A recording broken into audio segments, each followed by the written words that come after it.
Hari ini jam jalan ke mana? Tada!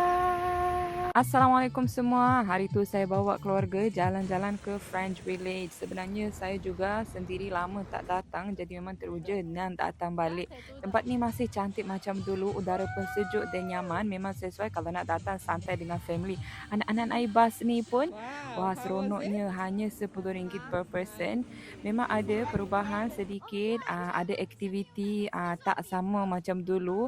Yang bestnya sekarang juga dah ada mini theme park yang baru. Yang ini juga hanya RM10 per person. Masuk, anak-anak boleh main sepuas hati. Memang mereka seronok sangat tau. Dekat sini juga banyak tempat untuk OOTD. So memang puas hati untuk satu family, anak-anak dan juga ibu bapa. Okey, korang bolehlah datang dekat sini bawa anak-anak main tau. Lepas tu kita orang jalan-jalan, ada juga monyet. Lagilah family teruja diorang tengok monyet dekat sini, dekat Bostian mana ada monyet. Lepas tu naik bas sekali lagi yang si kecil ni nak naik balik.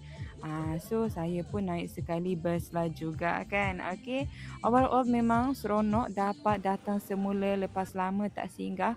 Kalau anda juga tengah cari tempat untuk healing atau bawa family berjalan, bolehlah masukkan French Village dalam senarai.